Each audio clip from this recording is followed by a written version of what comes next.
Hey there, and welcome to the Confident Woman Podcast. I'm your host, Rachel Brooks. Join me as I sit down and chat with co-hosts, friends, and carefully curated guests and talk about all the things that empower you to become your best and most confident self.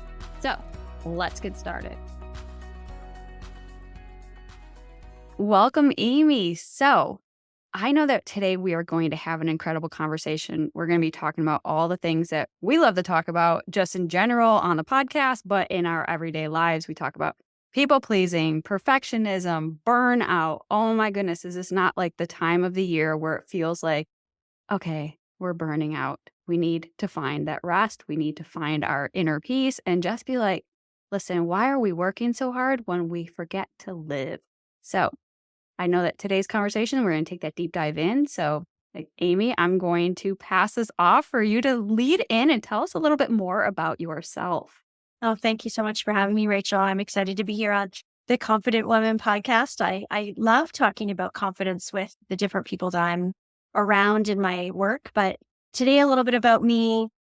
Not only am I a TEDx and international speaker, I also am a best-selling co-author and executive life coach. And one of the things that really drives me is helping individuals to realize that they are enough. And I think there's an interesting energy around that part of recognizing, I call it remembering that we are enough, because I believe that as young children, they know they're enough right away. And we it's almost like a forgetting that happens over time, which is really, really sad to think about. But that's one of the things that I love to bring back to the work that I do with people, is that they are enough. And when we talk about things like burnout, when we talk about even things like confidence, this is an underlying thing that ripples through everything. And the other layer that I talk about a lot is our well-being and our wellness, that self-care, the self-love component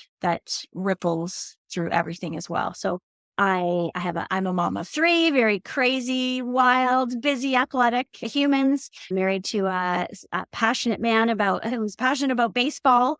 So it's a very full life that I'm grateful to have. And the opportunity to speak with you today is just wonderful. So thank you.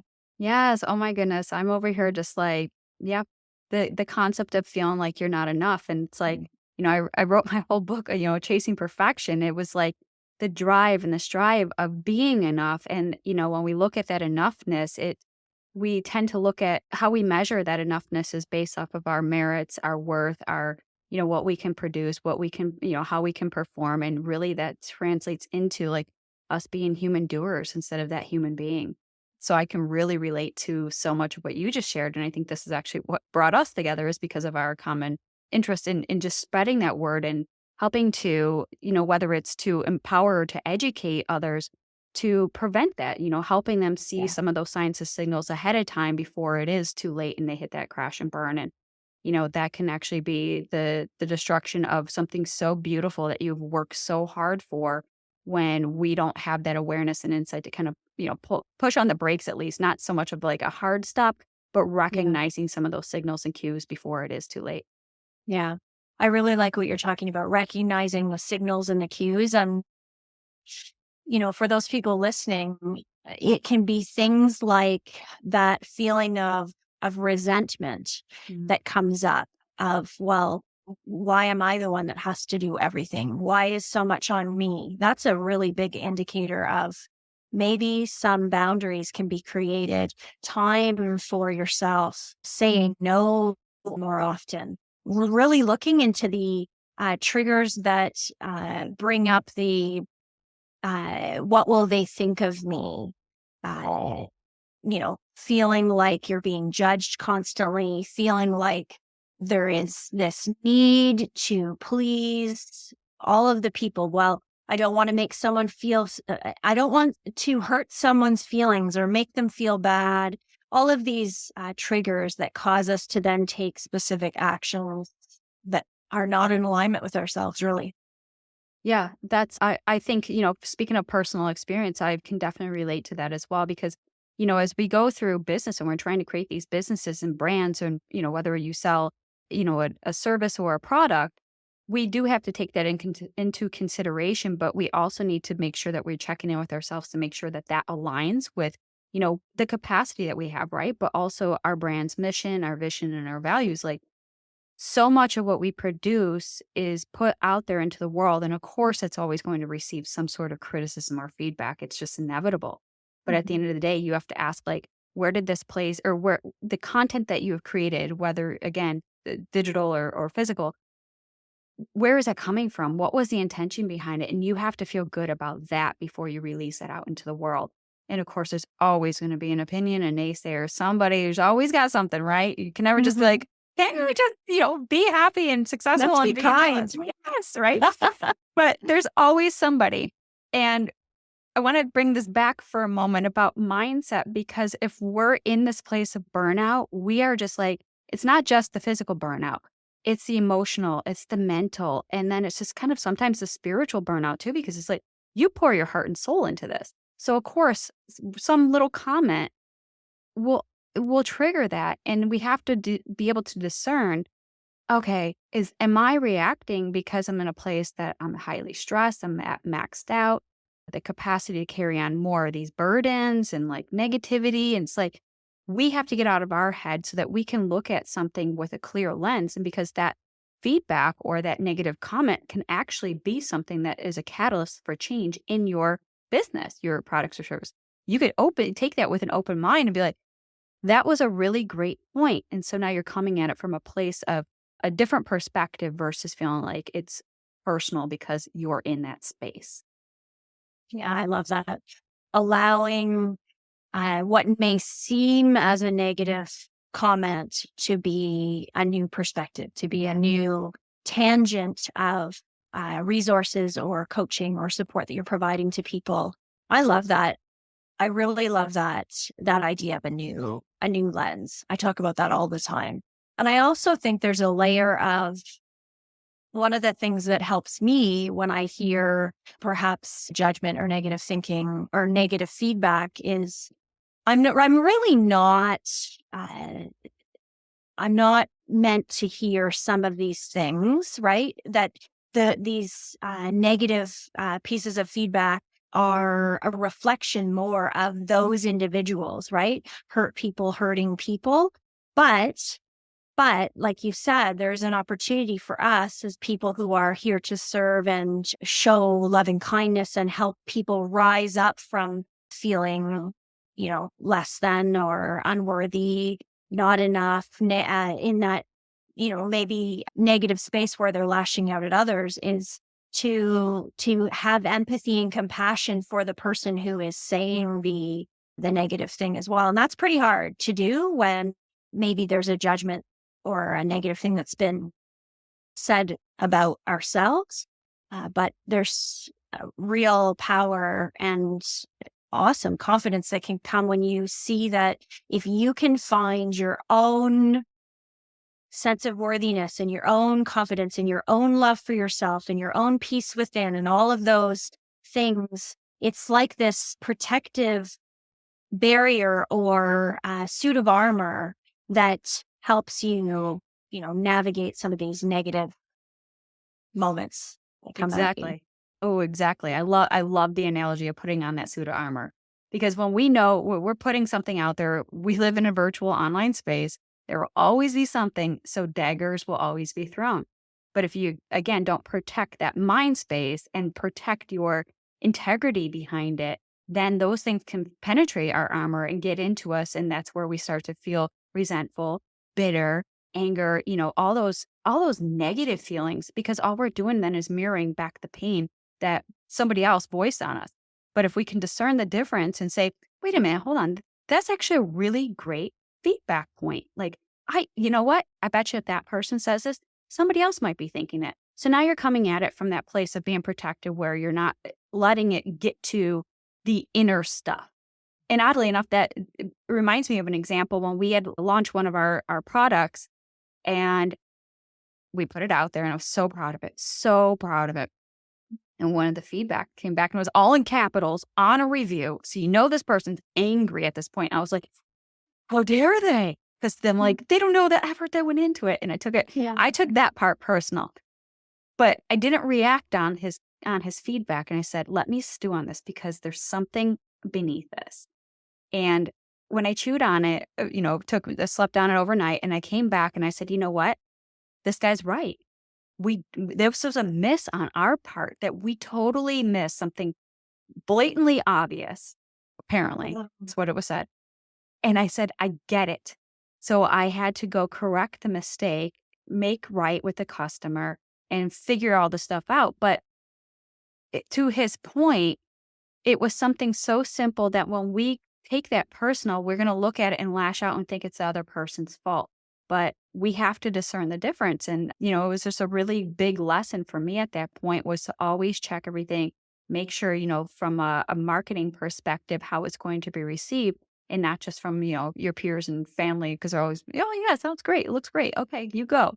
And it's like you put it out there and then sometimes you get that feedback. So I hear you. I hear you. Well, and I want to celebrate you for taking that moment to pause and to reflect and to be with the maybe feeling of uncomfortable energy. And that's the lesson. That's one of the lessons here, when we're in this state of burnout or, sense of overwhelm, we may react in ways that are not, again, in alignment with who we really want to be and who we want to show up as. And I love that you did that you took a moment and you took the evening to process and to find the learning, right? What is the opportunity here that this person is showing me? So incredible. Yeah, that was, something to be honest, I was kind of like, "Wow, that was a really good." I felt really good coming back to it with a fresh lens and perspective, and I think that, Mhm, to your point, having that power of pause. And mhm, I wanna talk about that for a moment because I think that that's such a valid point and something that maybe, in the hustle and bustle of every day, like, we're doers, right? We're high achieving women, we are perfectionists, we are just go, go, go. So sometimes taking that pause feels like a big, like, setback almost. It's like hitting that speed bump, you're like, "Oh, this is slowing me down." But there's so much wisdom that comes from the pause, and I would love to hear your perspective on that as well. yeah. You know what? I would say one of my biggest areas of growth over the last few years is stepping into that even more, stepping into moments of pause and not getting incredibly, like I used to, hung up in the do, go, go, go, fast, fast, fast, push, push, push, uh, energy that it feels like the rest of the world is in constantly. And if you're not doing that, then how are you possibly going to keep up? There is so much peace that can come even with small moments. And often people would, describe me as someone who is very high energy and, the energizer bunny, go, go, go. And I said, I think I want to try and learn how to meditate. I didn't have a clue how that would happen for me because I couldn't sit still ever. And it's definitely been a growth journey. Now, I'm not suggesting that the power of pause has to be meditation.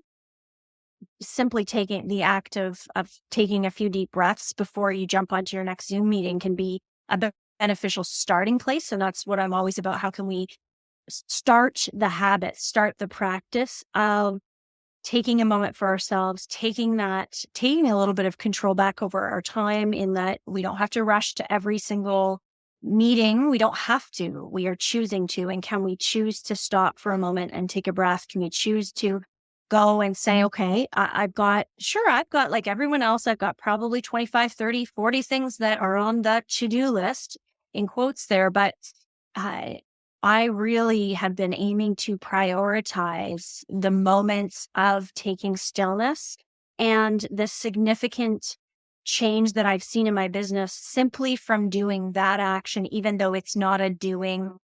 Some might say I'm not doing anything when I'm sitting in stillness and taking breaths and being calm and being reflect. Although they might say, well, Amy, you're not doing anything. You're checking things off your list. But my goodness, it's so powerful and beneficial for my mental health.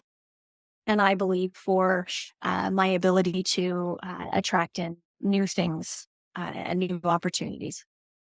I love that you shared that because I think, that's something I personally had struggled with that at the very beginning. I'm much like you, constant racing of thoughts to us driving so much in our businesses and just going through life that it's just like we almost become like on autopilot where we're just going through the motion, check, check, check, check, check. And it's like, wait, when was the last time we checked in with ourselves? And it's like, "Ooh, okay, yeah, maybe we haven't." And then asking yourself, "Well, what do we really need at this point?" But taking that, moment to step back, assess ourselves, check in with ourselves. And when we look at like the moment of pause is just maybe it's just like 2 big deep breaths in and out, right? And sometimes we're like, "Well, we don't have time for that." I'm like, "Well, you're breathing as it is, so let's just slow our breathing," right? Because we're connecting our heart and our mind and our lungs and all the processes, right? So we're slowing down intentionally in a mind space that doesn't feel like it's running and it's that chaos and it's taking over our control.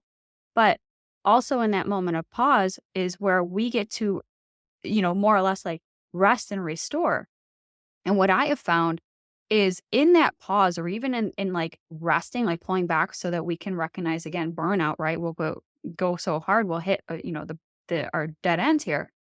And I realized that it, to be a performer or a high achiever in any capacity, we do have to incorporate the power of rest.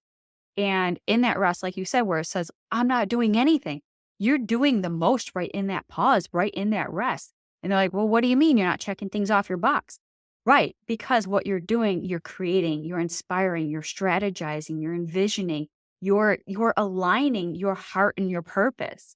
That translates into the actions that we do. And we miss the mark because we think that if we don't give us that space to do, then what is the doing? No, it's kind of like a chicken and the egg thing. And what I found is like in this pause, there's so much of this inspiration, creativity, all the goodness that comes from there. And this is actually what has inspired our entire business and model and everything by practicing that rest. Because when I was burnt out, it's the first time, but many times I've been burned out, to be honest. But it's kinda like you learn from the mistakes, but then they show up in different areas and you're like, "Ooh, that's that same thing. Yes, I recognize it now." But honor and cherish that and really relish in the moment of being present, present in the pause, present in the rest, present in who you are, because that will translate into all that you actually do and perform. Mhm. I love that. I love that you've brought up the concept of being present. And I think we have an opportunity to dig into that a little bit of like, okay, so how do we be present so that people listening can actually go, okay, this is me being present. I'm taking this action right now. And so one of the things that there's a few different ways that I like to teach, even micro presence, let's call it. But it's number one would be pressing your thumb and your pointer finger together and rubbing them in a way in which you can actually feel the ridges of your fingerprints. So you are being that focused on that movement that no other thoughts, no other to dos, no other conversations or tasks can be happening at that moment. You are so present that the only thing possible is those two fingers touching. So it's having mini moments like that. If we're getting at the very micro level of training, how do we be present? How we take that pause? It's really taking the moment to do something very singularly focused. Even another one is as you're sitting here listening, wherever you are, whether you're driving or standing in your kitchen or wherever you might be, actually pushing your toes down in your shoes one at a time or into your slippers or into your socks or wherever, and feeling each individual toe, taking that moment to breathe. Another one that I really love is that I came across was when you're feeling like, okay, your heart is kind of racing and your mind is kind of racing and you're in that state if you happen to be in a place where you can look out the window and notice the weather and actually spell the weather you see outside. Have you ever tried spelling out the word raining while thinking about or talking about something else, right? I'm talking to you right now, so I can't even continue the dialogue and think about how I would spell the word raining, let's say, it's very challenging. Right. It's and you're trying to do the two things at once. Right. But if we can take a moment, take a breath, look out the window, spell out the word raining, RAINING, right? I can spell Yami, but it's that moment. I've taken that moment to breathe, to be present, to look out the window even. That is just a one little small way that we can practice this, being in that moment, being present with ourselves. Yeah. Oh my goodness. I love that exercise. And of course you're doing it. And so those people that are listening, I'm watching Amy on our screen on a recording. And oddly enough, I'm finding myself, I'm like, my toes are moving. I'm like, oh, I didn't even know. And so maybe that was you. You're like, wait, I'm driving and like my toes are curling up. And it's like, okay, that's totally normal because we're putting in this narrative. So actually, that's a really great point because what else are we also consuming that we're like, what is it, subconsciously just doing and not thinking about? We're just on this autopilot, right? So bringing you back to that pause in the present moment allows you to understand actually what you're, I guess we'll keep it with the piece, perform and produce, right? So what are you performing right now? How are you showing up for yourself? And, sometimes even when we take this into the power of presence, like in the here and now, we can simply find moments to be joyful and grateful for in those present moments too. Like I have toes. I have Yes. I have an opportunity that, I can connect or, gratitude doesn't necessarily have to be something so monumental. Sometimes we miss the micro moments that matter like, having toes, that simple thing, right? Not everybody is blessed with that. Having the ability to listen and tune into this podcast, to have the ears to listen, to have the means to turn on, right? Gratitude can be extended in so many different ways, but it keeps us here in the present because as we scan and take in our surroundings, we're we're in the present moment. So Yes. it's a beautiful gift that we get to give ourselves. And this has been a year that I'm personally really making it a priority. I know that I've straddled present because I'm over here looking back at my past, say, okay, what didn't work? And then it's like, we're over here looking at the future, like, how do we get to there? And it's like, how we get to anywhere is day by day, step by step. So this is the present moment that we get to give ourselves. Yes. And I find I often, you know, live, live a very full life. I often hear people saying, man, you're so busy. You're so busy. You're so busy. Yes, it's a full life. It's a full life. But what I'm focused on is right where we are right now. If I'm at the hockey game, I'm at the hockey game. I'm not thinking about the, list of things that I have to do for work and the list of things that I have to do for home and all the things that, we got to buy and go to. And let's just be right here in this moment, tuned into that with our body, our physical body, but also our mind as well. Yeah. And it's pretty cool when, we start to look back, we see these little micro moments, like I said, adding up to the bigger moments. And it's like all these things are little tips and tools and strategies that you get to, add to your tool belt to help you empower like these, and navigate through these seasons that are going to, pull and demand and need us. But it's also our personal responsibility to take advocacy over our lives, over those domains of our lives. Because if we don't have those boundaries, if we don't, protect and prioritize, somebody else will be taking from that. And that's why it's so important. So again, recognizing this before burnout. So burnout isn't just in business, but it's part of life. And the bulk of what we do is in our business. So that's kind of where we were starting with that part. But recognizing here in, today. So it's like, for example, Amy shared that she has 3 kids. She's all over the place with their sports and their athletics. And, and Amy's over here like,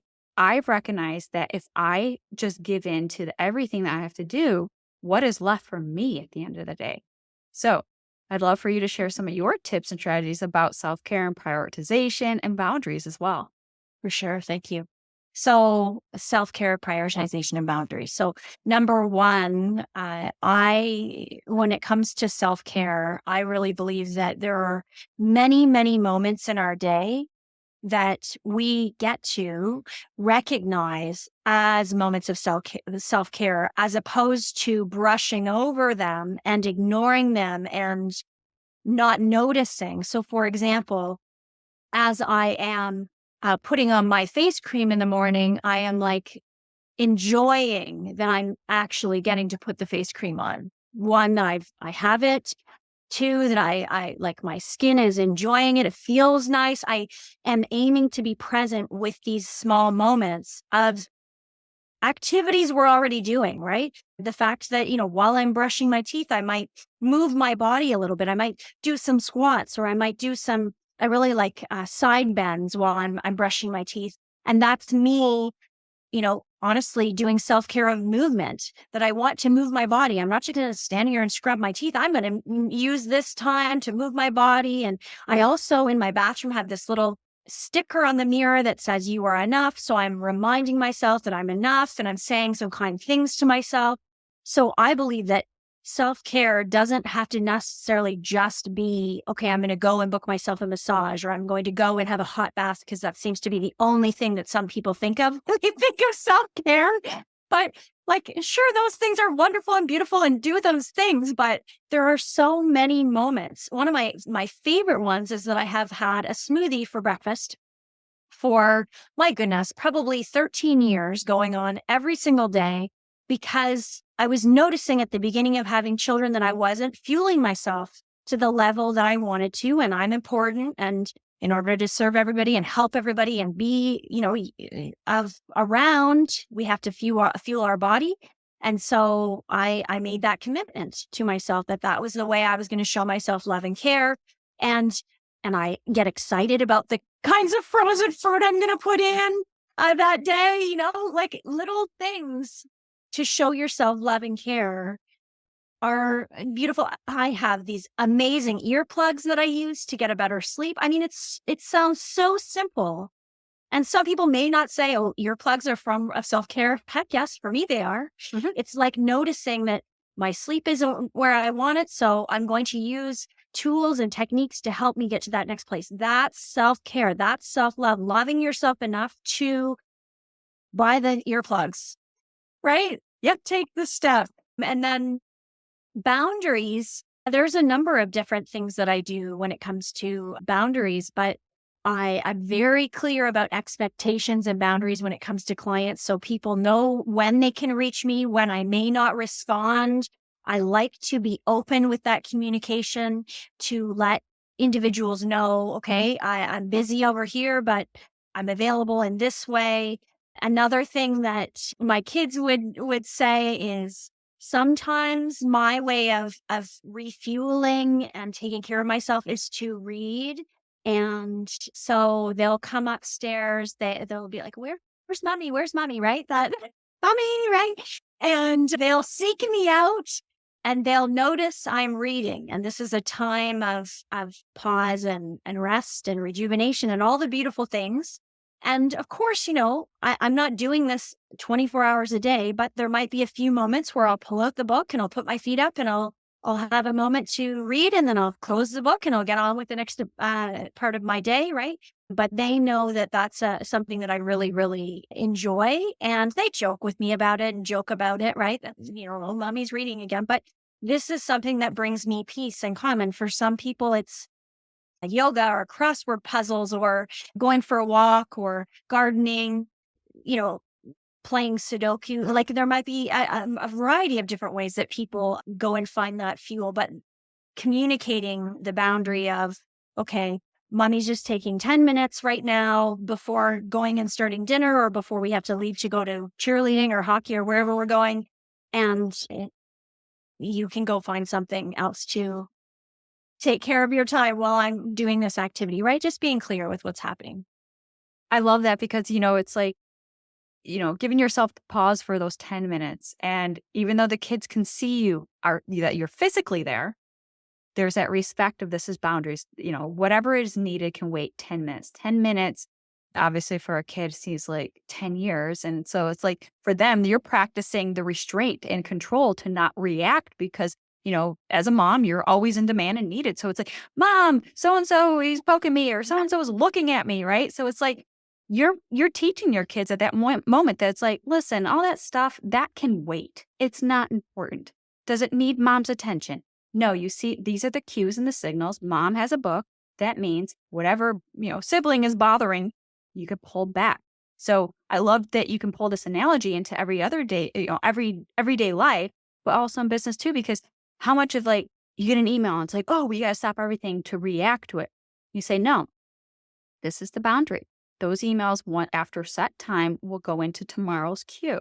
And you start prioritizing now so that it's not feeling like everything is demanding on the spot and so needed of you and your attention. So that helps us keep one in the present moment, two, our focus, and three, protective of our boundaries. Well, also four, because we're doing the things that we love and those are parts that cherish and nourish our soul, right? So it's like self-care. I love that you brought up the bubble baths and the massage and things like that. Those are all well and good. But to your point, when somebody had asked me, gosh, I was just publishing my book and somebody asked, well, what are you going to do to celebrate your book? And I was like, oh, I don't know. I didn't think about it because it was just on my to-do list. Been working at it for like a year or so, but finally it's done. I could cross it off. And they're like, no, that's not celebrating. So it was like, well, what does that look like? What would celebration look like knowing I worked so hard at something? What is a form of like, I wouldn't say like self-care in that capacity, but it was because it was something I was longing for. I was like, what do I need to feel, accomplished and celebrated and feel good about myself? And that was the first time I really took pause because I never did. And I use that in the context of celebration as a form of self-care as well, because you're praising Yes. yourself, right? If you're not going to clap for you, who is? If you're not going to Yes. take care of yourself, who is? If you're not going to, you know, check in with yourself to see what you truly need on the inside, who is? And what you need could be simply like a hug or just a compliment or a smile or something that just kind of you're looking outside yourself once you've checked in. And those are those moments to really appreciate and be grateful for. And then we can look at self-care as like, yeah, the actual caring. What does that look like? It's like again, nourishing and complimenting your soul in that capacity. So for me personally, I put them in four different buckets. And it's kind of what I pull from like my fit from within philosophy. And my form of self-care is checking in mentally, emotionally, spiritually, and physically. How am I taking care of those four domains of my life? And those are important because those are to me like the foundational pieces to which I build my life upon. So always taking care of those buckets are not always an easy task, but it's something to be mindful of. It's like, how you're going about your day. Where are you spending that time and energy? How are you showing up for yourself? And so we're just sharing these tips and tricks and things that work for us. And we're hoping that our listeners here can kind of pick and choose or try them on. And that's the beauty of it is that anything that we put out there is like content or shared experiences are meant for you to try on. If they fit, cool. If not, that's cool too, because now you know. And you're just moving forward and trying to navigate the best of your best, what works best for you in your life in those situations. So I think, when we talk about self care, prioritization, boundary setting, and just being really present and mindful, especially going into seasons where we know there's a pressure and demand to perform. And then there's also the season where we get to rest and recover and restore. So I think it's a great, paradigm that we can balance each other in our seasons of our lives. And I think that when we talk about just real quick on like the whole concept of work life balance, it's not about, going to work and then coming home and having that balance. It's not always going to have that perfect fit mold, but it's about these seasons. It's about the chapters. It's about the new things that are coming into your life and the constant evolution to grow and shed and become and learn and grow and all those stuff. So I love our conversation and our take on this. And I love to just have you share a few additional things that maybe are on your mind coming from, the place of the work that you do as well with your clients and helping them to really uncover and unleash that potential that's within. Well, thank you. I think as we're wrapping up today, the thing that I would leave people with is actually around language. That's what I do a lot of coaching around how people are speaking to themselves. I think there's a big link between how they experience burnout, perfectionism, how they experience even growth and success, and the words, the language that they're using with themselves. Uh, I would guide people to take a look at this next day. So not even the week or the month, but this next day.